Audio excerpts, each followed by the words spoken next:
It's still hooked up.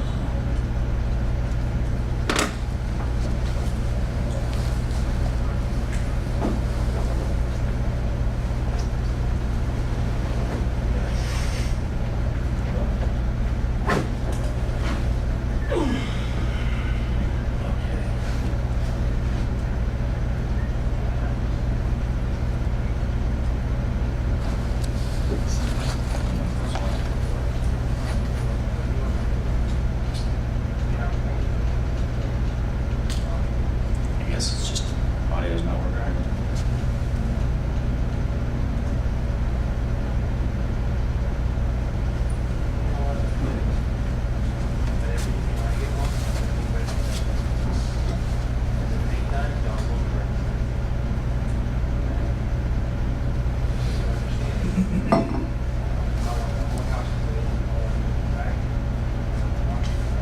And that's that basic box magazine that's used to put your ammunition in, which will eventually load it into the gun.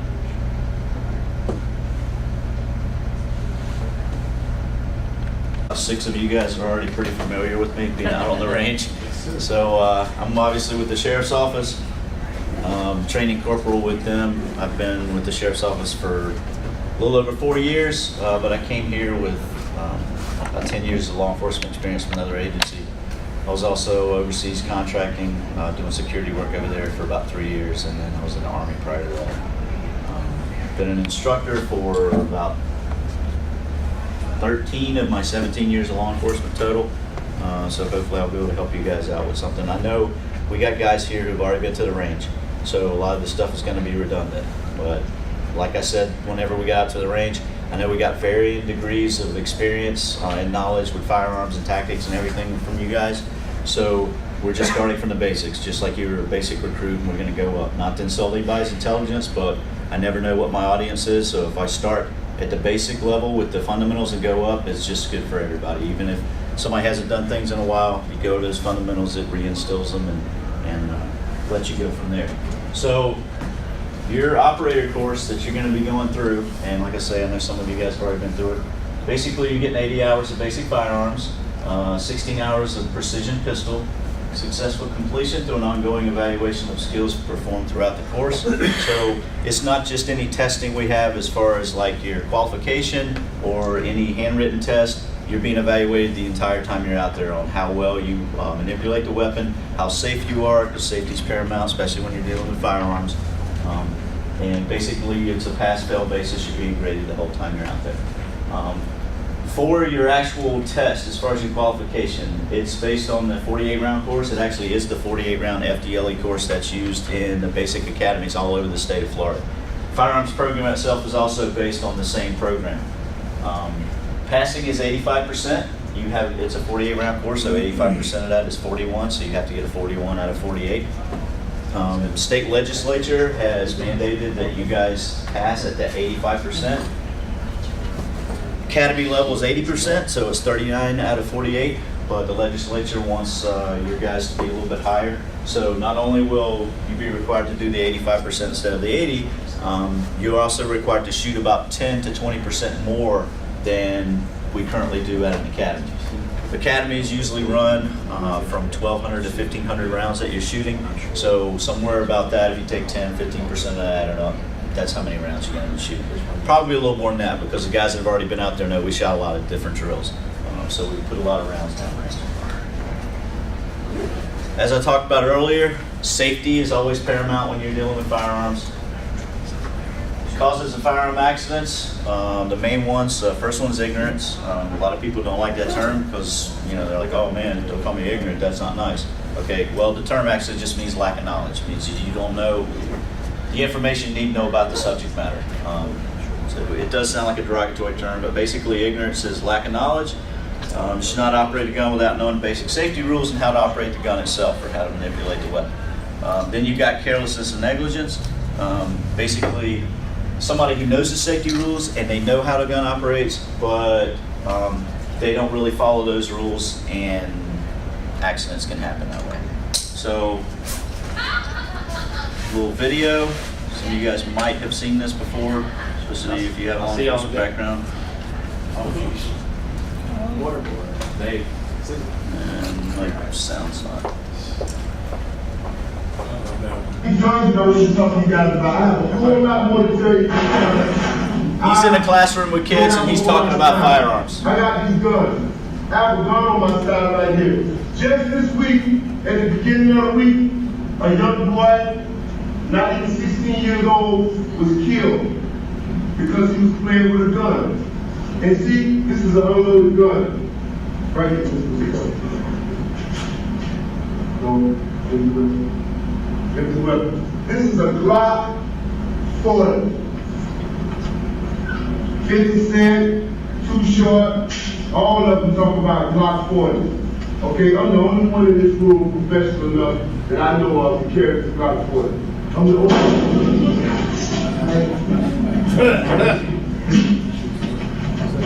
So, is everybody all right? All right? Yeah. Stop this. Walk. I got it. Jim,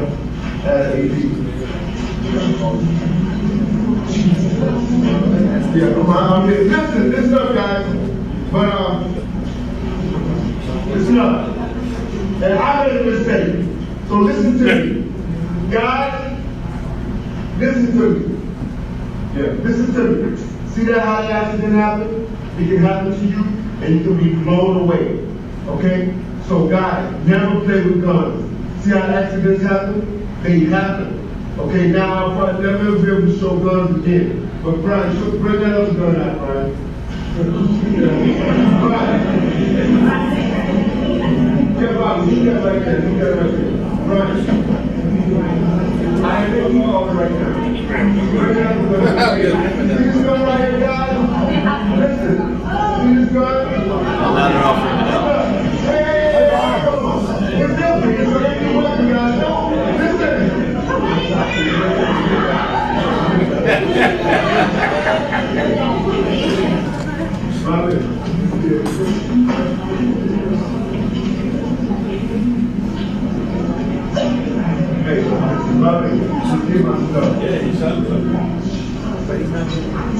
So one thing I'll have to give this guy props for is he's walking around with a bullet in his foot right now.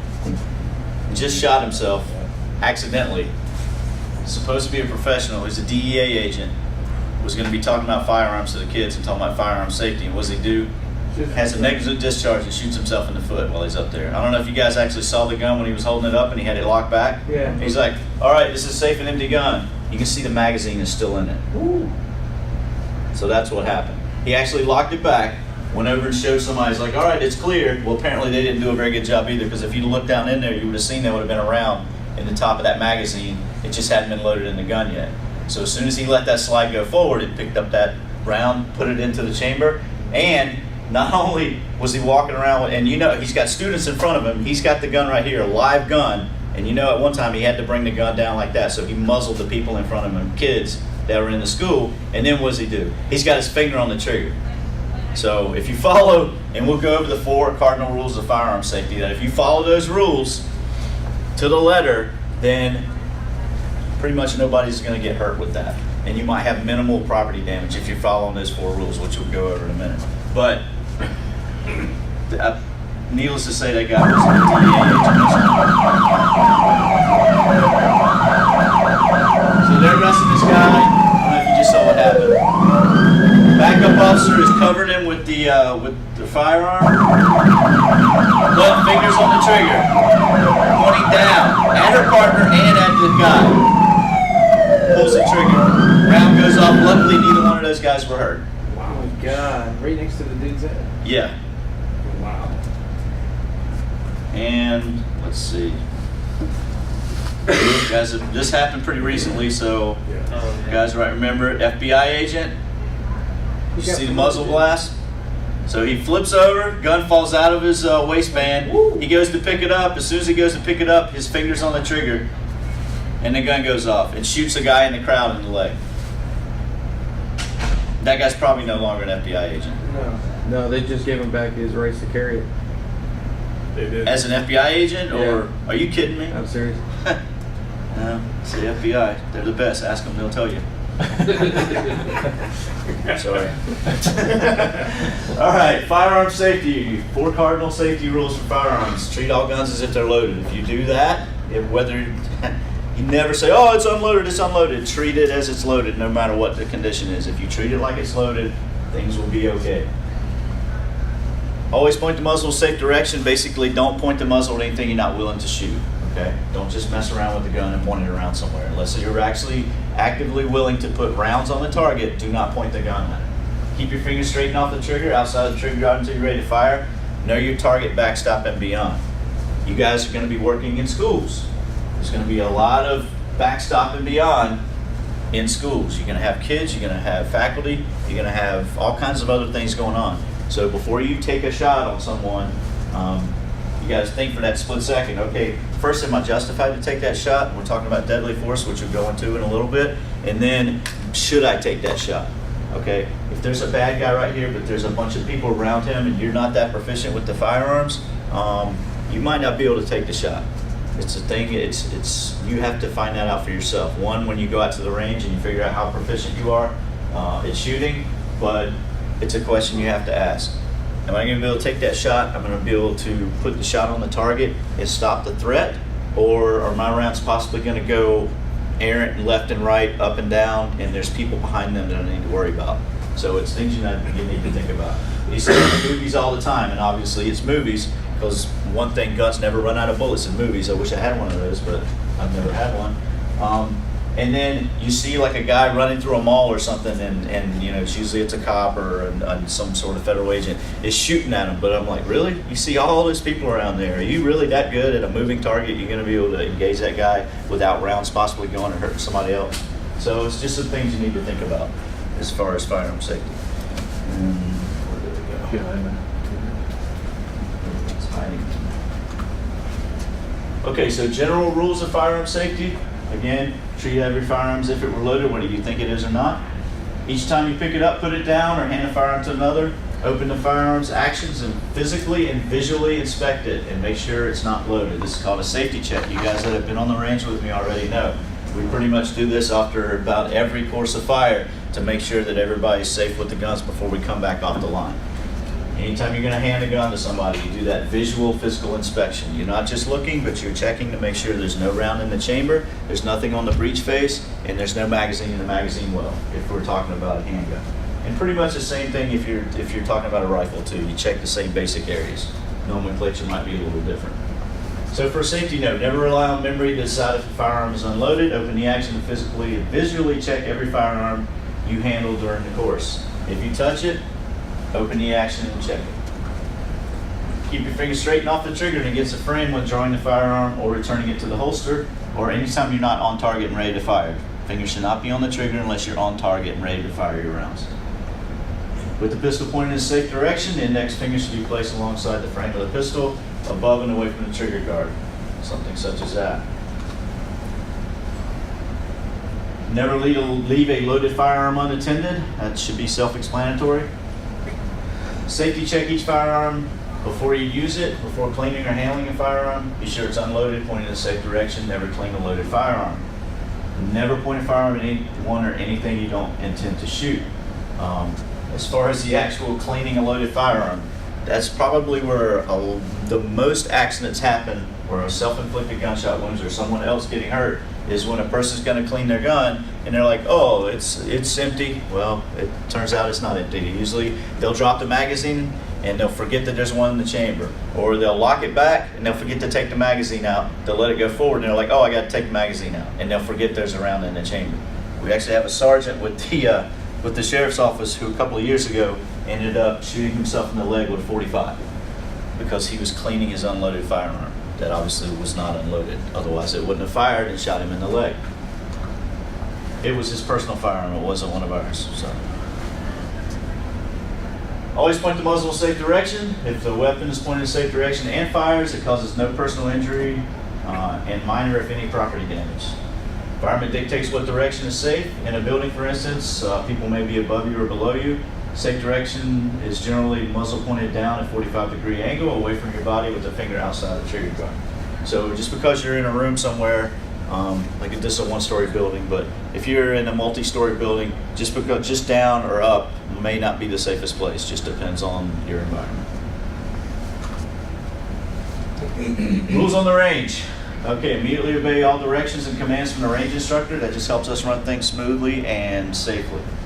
Care for and respect all firearms. Never abuse firearms. Perform a safety check each time you're issued or return a firearm. Open the cylinder, and that's referring to a revolver, which you guys won't be shooting, or action to make sure and perform that visual and physical inspection. If there are any loose or missing parts discovered, report it to the range instructor. So along with the safety aspect of it, part of that is knowing your equipment and knowing what doesn't look right, what does look right. So inspect your firearm. Whenever you make sure it's clear, check it, make sure that everything is there, all the parts that are there are supposed to be there. Along with that, you need to check your ammunition too. We actually had it happen out on the range. Luckily, it was someone who got a 9mm round out of a .40 caliber and not vice versa, because it probably would have been a catastrophic failure. What happened is we had people shooting 40 cal, we had people shooting 9mm. And every time you put a round in that magazine, you should check the individual round. Don't just rely on, okay, I grabbed a bunch of bullets over here and I think they're 40 cal. Check every round as you pull it in, as you put it into the magazine, because you might not have the correct round with you. Sometimes when you have multiple calibers being used on a range, they get mixed up, unfortunately. So had a gentleman that had accidentally loaded a 9mm in with his 40 caliber rounds, and he goes up to fire, and it fires. That 9mm rattled down the barrel and went out because it is smaller than the 40 caliber. However, what usually happens is that casing that's in there, because it's not made to fit right in that chamber and it kind of moves around a little bit, the casing expands and gets stuck in there. So whenever the weapon, it didn't cycle after that. He was trying to clear it out, and then once he did actually get it open, it wouldn't extract the casing. It was stuck in the chamber. So we had to kind of manipulate and get that out of there after we made sure it was safe. And then, I don't have it with me today, but I kept it for a teaching point for other times. But you can actually look at the casing and see where the bottom of it is a normal size, but the top part of the casing is expanded out where it got stuck in there. So along with checking your firearms, make sure you're checking your ammunition too. Checking ammunition, making sure it's the right caliber for what you're using for your weapon. Also, check the ammunition for serviceability too. If it's been out in the rain or it's been exposed to a lot of moisture, could be that the powder inside of it is not that good anymore. It may fire, it may not. If it's been in an area where there's a lot of oil on it and the oil seeps into the primer or inside the casing, it can damage the ammunition. So check your ammunition as well as your firearm whenever you're out there or whenever you're using it. Always keep firearm secured in its holster unless otherwise instructed. We had, not in this class, but we've had previous classes where, especially it's new, people are sometimes, real interested in firearms and they will kind of want to play around with them. Well, firearms are not toys. They shouldn't be played around with. We also have some people that come to some of our classes that have some experience, but that experience makes them think that they're experts, and they're usually not. Because the guys who are really experts and stuff like this, you don't really hear from them because they're basically like the silent professionals. They know their stuff, but they don't have to boast about it. So you can tell in their performance that, okay, that person knows what they're doing. But then you have some people that have, sometimes a little bit of knowledge is dangerous because you get a little bit of knowledge and you think you know a lot. And I'm still learning in this job every day, so I don't go around acting like I know everything because I do not. And I never will, because every day I come to work and I learn something new. If I get to the point where I think I know everything, it's time for me to go, because that's not a place you want to be. So anyway, we had somebody who came up and they were on the side of the range and they're drawing their holster out, and we have people up on the line. I'm like, what are you doing? Oh, I was just dry firing over to the side. I'm like, you're handling a firearm. I don't know if it's loaded or not because I'm not back there with you, and we have people up on the firing line. So no. Don't handle any guns behind the firing line unless you're told to do so. So just some things to think about. Keep all safety and retention devices securely engaged on the holsters and the firearms at all time. The holsters, I'm not sure what all holsters you guys be using. I know which holsters the guys for the school board are going to be using. They're basically not necessarily like this one, but my duty holster. They have a triple retention on them. I don't know, what, are you guys charter or, okay, so what are they giving you guys? Something similar to like the Safari Land with the bail on it, or no? It's basically, it's our own stuff. Okay, all right. So, but it has at least some retention device on it, right? It's not like just a passive retention where it, like a Phobos where it clips in and comes back out? Okay, so it is a level 3? All right. So with ours, it's a level 3 also, just the way that it's set up. There's a little bail that goes over the top. Basically, you have to push that down and then roll forward, and then it actually has the same retention device as this one I have here. This one's just a single retention because it has the one button that you push it and then the firearm can come out. But with the others, basically the bail, and the guys have been out on the range did this because they had to draw it like 100 times, which was even less than you guys ended up drawing with all the shooting we were doing. But you push down on the bail, roll it forward, and then your thumb automatically goes to that secondary, and then it basically, you can draw the gun out. So as long as you got some sort of retention, main thing for that is safety for you. And if you guys haven't done DT, I'm sure you will. You're gonna love it. With Corporal Stevens, when somebody said gets on top of you. But I'm sure you did some retention for firearms retention, so he'll show you all that stuff. But it's a lot easier to do that whenever you have a holster that has some positive retention and not just the passive where it just slips in and comes back out. God forbid you end up rolling around with somebody, you don't want that gun to come out and flip out like the Mr. FBI agent when he's doing his backflip in the club. Hopefully you guys won't be doing that. We're not requiring any backflips or any Hondo rolls while we're out there on the range, so you guys are good with that. Only roll in John Woo movies, right? Right? Right. Come on, man. It's morning. I've had a little bit of coffee already. Come on, everybody else. All right, never unholster firearm behind the firing line unless you're told to do so by an instructor. And I kind of went over an incident that happened with that. When carrying unholstered firearms to and from the range, keep the action of the firearms open. That way, if you need to, you can look at it and you can tell, okay, yep, it's clear. Carrying pistols with their magazines removed, action open, and muzzle pointing in the safe direction, or safety on it if applicable. What kind of guns are you guys using? I gotta go on 19. Okay. Sig 9. P320 or like a 220? Okay. Glock 17. Okay. All good stuff. Yours a 19, right? Yeah, all good guns. All good guns. I'm glad nobody showed up with like a high point or something like that. You guys don't know what a high point is? I hope you never do. It's like a brick that fires rounds every once in a while. It's not a very reliable firearm. And it's pretty cheap. Okay, when removing the weapon from the holster, keep your trigger finger outside of the holster. After you remove the weapon from the holster, keep your trigger finger above the trigger guard and against the frame until you're ready to fire. So your finger does not go on the trigger until you're on target and you're ready to actually send rounds downrange. Never anticipate any commands. Load only when the range instructor, or load only at the range instructor's command. So basically when we're out there on the range, I might tell you to load magazines, load your magazines, but either have them in your pocket or in your magazine pouch. We won't actually make the weapon hot until we're on the line and everybody's facing in a safe direction. And that'll be at instructor's command.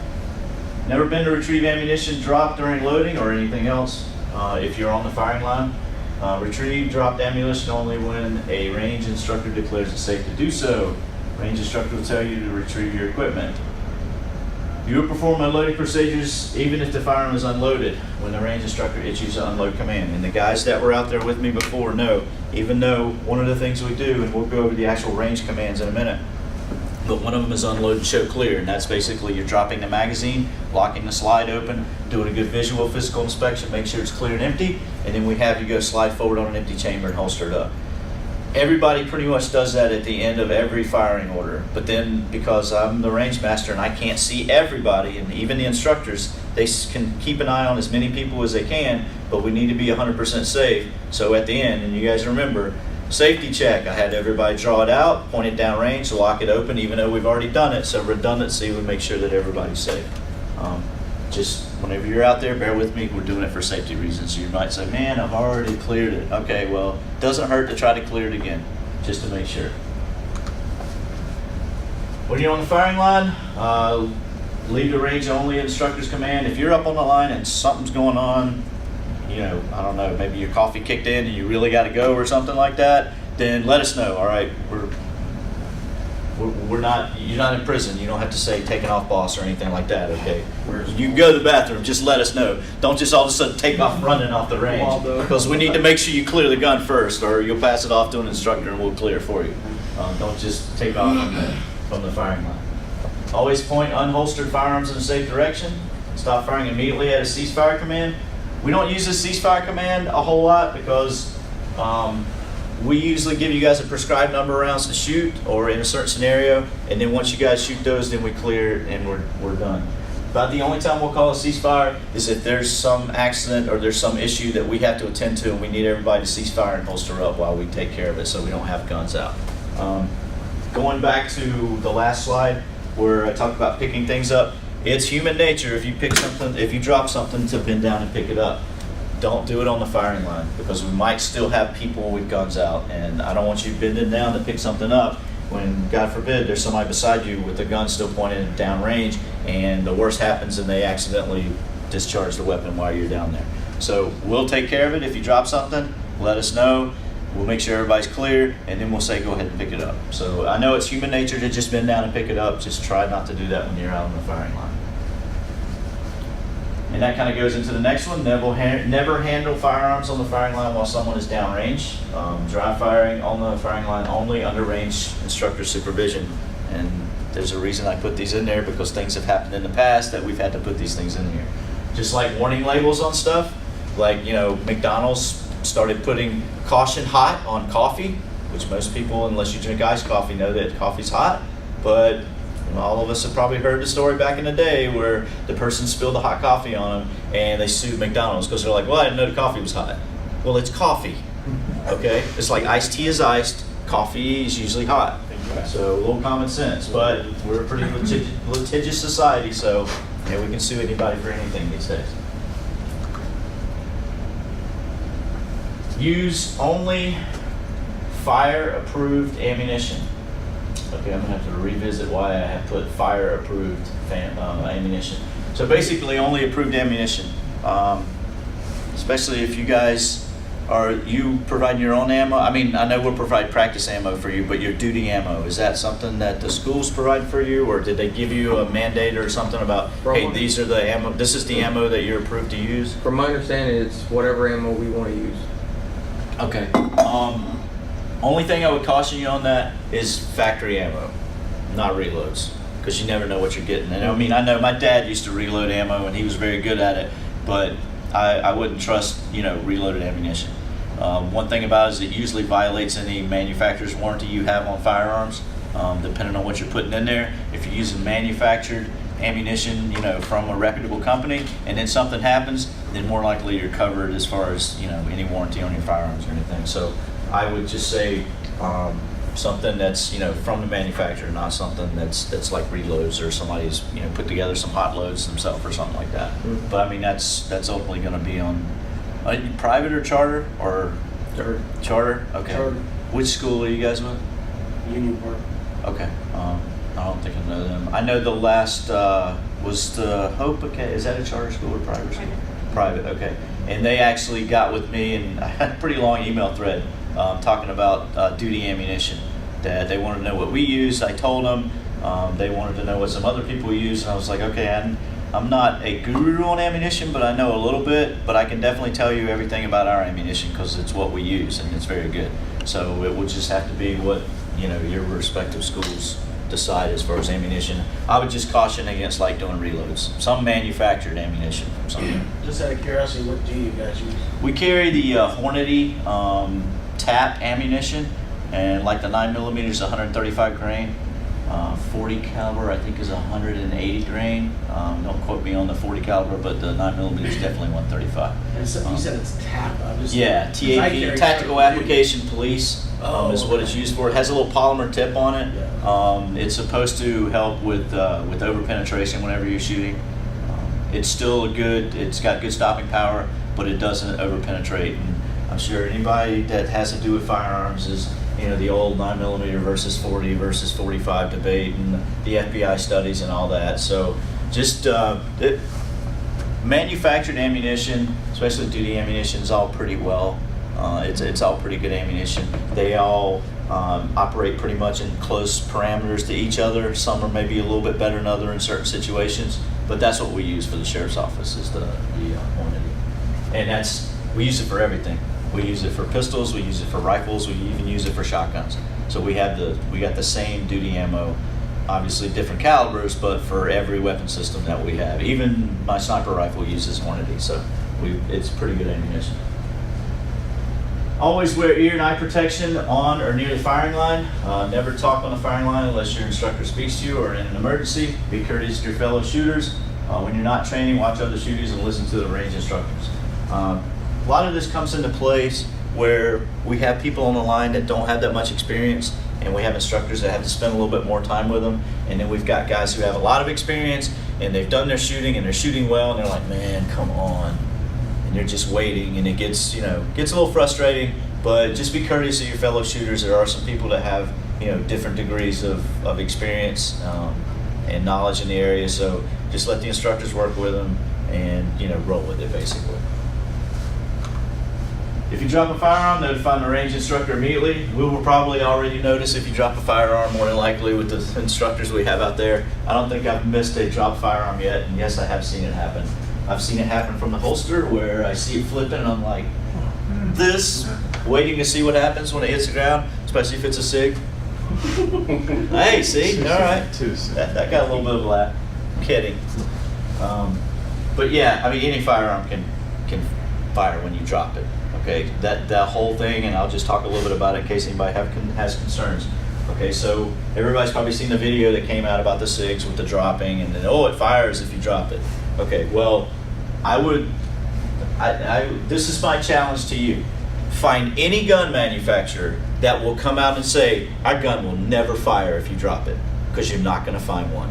Because every firearm is made by people, it has mechanical moving parts in it, and sometimes those parts fail. They're made by people, they're manufactured by people, they're assembled by people who make mistakes. Also, you've got moving parts. Sometimes moving parts fail.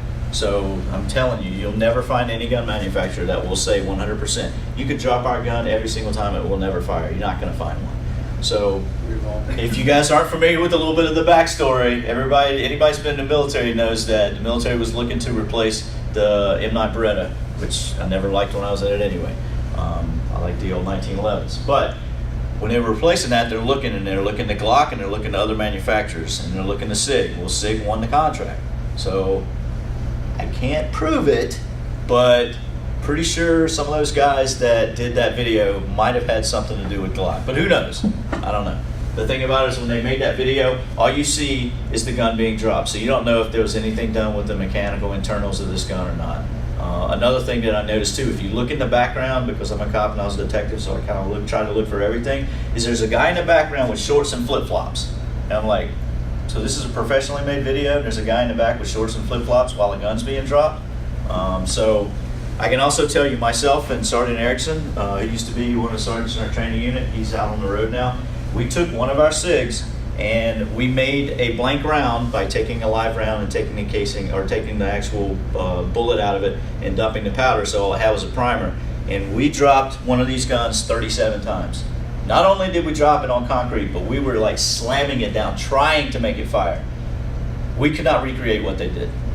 So it is what it is. We did that for our command staff to show them, hey, we still have confidence in these guns, because Sig Sauer is a very reputable gun company. Everybody's had a 226 or 229 or any one of the other SIGs. The only thing about SIGs is they're heavy, because there's a lot of metal to them, that's it. But they're good manufactured, they're good operating systems. So I'll get off my soapbox about that. If a weapon fails to fire, keep it pointed in a safe direction. Immediately attempt to clear the malfunction. If the attempt to clear the malfunction fails, notify a range instructor by raising your support hand. And we have had it a couple of times, like the one where the casing expanded and it was failed to extract. It wouldn't extract it out of the chamber because it was lodged in there. So you're trying to get it open and it just won't get open. You try several times with your man hands instead of just trying to be dainty with it, and it doesn't open, then let us know. We'll come up there and we'll usually fix it. Because what happens is if you're doing it with your dainty man hands, and one of us instructors, me too, because I'm not a big guy, and I rack it open and I'm going to look at you and say, hey, nice job, Nancy, and here's your gun. Now fix it. Sorry. So if you get to the point where you can't fix the malfunction yourself, we want you to fix malfunctions. We're going to go over how to fix malfunctions in the class, and then we'll do it a lot on the range. So if you encounter a malfunction, the first thing we want you to do is attempt to fix it, because if you're out in the field and you're in a firefight, you need to be able to get that gun in working order and back in the fight if you need it. So attempt to fix it. If it doesn't, then raise your hand. What we get into a lot is when we have academy students. I know you guys are not academy students. They're not that proficient with the guns. So the first little instance of a problem, they go just like this and put their hand up. And I'm like, didn't we go over malfunctions already? Yeah. I'm like, fix it. If you're in a firefight, when you raise your hands, the bad guy gonna say, yeah, hold on, let me stop shooting. What do you need? Let me help you out. So you need to fix the problem yourself and then get back in the fight if you need to. Immediately report all injuries to an instructor. Learn the location of first aid kit on the range. And whenever we have like our first day of range, I usually do a range orientation to show you where everything is, most important where the bathrooms are. And then we'll show you where our first aid kit is and kind of our protocols of what we do if somebody gets injured. We'll have a radio out there. We usually have it on District 1, which is our district where the range is located. And we tell you guys, hey, this is what's going to happen. This is our first safety officer. Usually it's a red shirt. Anything happens, they're going to run to the radio first thing and they're going to call and say, we have this going on. We need rescue out here. Our dispatch knows where the range is. They know we're out there all the time, so they know exactly where to send rescue. Other instructors are going to start taking care of the problem. We usually have a medic out there with us. The good thing about our medics is we have a lot of retired military guys that are civilians, but they work for our training division. And we actually have 2 of them that are retired Special Forces 18 Delta medics. So I can tell you from experience, if you got something going on, those are the guys you want working on you out there. So we got some pretty good medical stuff going on with the agency. And I also tell everybody, hey, if for some reason every red shirt out here is down, which is a bad day, then I tell you guys where to grab the radio and start yelling for help, because we need some, something bad is gone on and we need some help out there. So you guys will get that during the orientation of the range, and some of you guys have already had it. Okay, as far as range commands, I kind of talked about that a little bit already. So load and make ready, and that's our initial load. So you'll come up to the line, you have an empty gun, you have your magazine stowed in your mag pouches, and probably that third magazine in your pocket so that you can take it out and load it. And I'll just say load and make ready. So you draw the gun out, you point it in a safe direction, lock the slide to the rear, do a good visual physical inspection, make sure it's clear and empty. Load your magazine, and then let the slide go forward. There's a couple of different ways to do that, and we'll go over that a lot when we're out on the range. With this particular gun, you have a slide release. So once you put the magazine in, you can hit the slide release, the slide will go forward and chamber the next round. Or, if you don't want to do that, you can reach over and you can do either the overhand grip and you grab the slide with this hand, the frame with this hand, and you just slingshot it forward. You don't ride it forward, you slingshot it forward and let it chamber the round. Or you can do the pinch method where you grab the back of the slide and you pinch it and then slingshot it forward. Most of the guys are shooting Glocks. So that on the Glock, the slide stopped. It is not actually made by Glock to be a slide release. Yes, it will work as a slide release, but you have to put a lot more effort into it to make it work. Then you do a gun that specifically has a slide release and made for that. So I'm good either way. If your Glock is broken in enough that you can use that as a slide release, do it. But Glocks, every class I've ever been to as an instructor, for Glocks it always teaches you for load and make ready is load and then charge it instead of using that, because that's not what it's actually made for, on the Glock specifically. But you also get to the point too where if your gun is worn in enough and you slam the magazine hard enough, the slide will go home on its own. The only thing I caution you about that, it happens. If it happens, let it happen naturally. The bad thing is it happens so fast, you're not really sure if you chamber it around, so then you might have to do what we call a press check, where you keep the weapon pointed in a safe direction, and you so slightly pull the slide to the rear and observe and see that there's actually a chamber or a round in the chamber, and then you let the slide go forward. But usually, because you pulled it back slightly, it doesn't go back in the battery, so you have to make sure you get the slide all the way forward. The bad thing is people intentionally try to do that sometimes because they're like, man, if I slam it in there hard enough, the slide will just go home and I don't have to do anything extra. Well, the bad things, and I've seen it happen, is if you slam it hard enough, that first round that's at the top of the magazine can pop up and almost, I've seen them come all the way out of the ejection port and then sometimes I've seen them come up and then the slide will go forward and you got a stovepipe where a live round's sitting up there because you tried to hit it too hard. So if it happens, it happens, but just don't get in the habit to try to slam it in there too hard because you might cause a malfunction when you do it. So load and make ready again, draw it out, safe direction, make sure it's clear, insert loaded weapon, charge the weapon, and then another thing is cover, scan, and holster. So anytime you're shooting, for years and years and years, and there was some training scars, and especially in law enforcement, where we're shooting our paper target, we shoot whatever number of rounds we're told to shoot, and then we just holster up. Well, if you're in a real firefight, you don't know how many threats there might still be out there. You don't even know if you've really eliminated your threat, even though you might have put good rounds on target. So you need to cover, scan, and then holster before you holster up. So basically, you're going to cover whatever the threat, make sure they're no longer a threat, and then you're going to scan your area and make sure there's no other threats around before you just put the gun away. It's a good habit to get into instead of just immediately holstering up, because there's been incidents way in the past where that was what was taught on the firing line. You come out, you shoot your 2, 3, however many rounds, and then you holster, and then you stand by for the next thing. So when guys get into a real firefight, because muscle memory is after I'm done firing, I immediately holster, they holster up, and there's still another threat out there. Then you have to start all over again. So it's kind of like a safety thing, and it's a good habit to get into for real world applications. So the opposite of load and make ready is unload, show clear. And that's when we're done shooting. We might still have some rounds in the gun, might not, just depends, but we go through the motions to make sure we're safe. So you drop the magazine, lock the slide open, do a good visual physical inspection, make sure it's clear and empty, and then you slide forward on an empty chamber. It's pretty easy. Again, drop the source of feed, source of ammunition, lock it open so you can check it, make sure it's empty, slide forward, and then you holster. You guys got any questions so far on that? Okay, let's take a little break.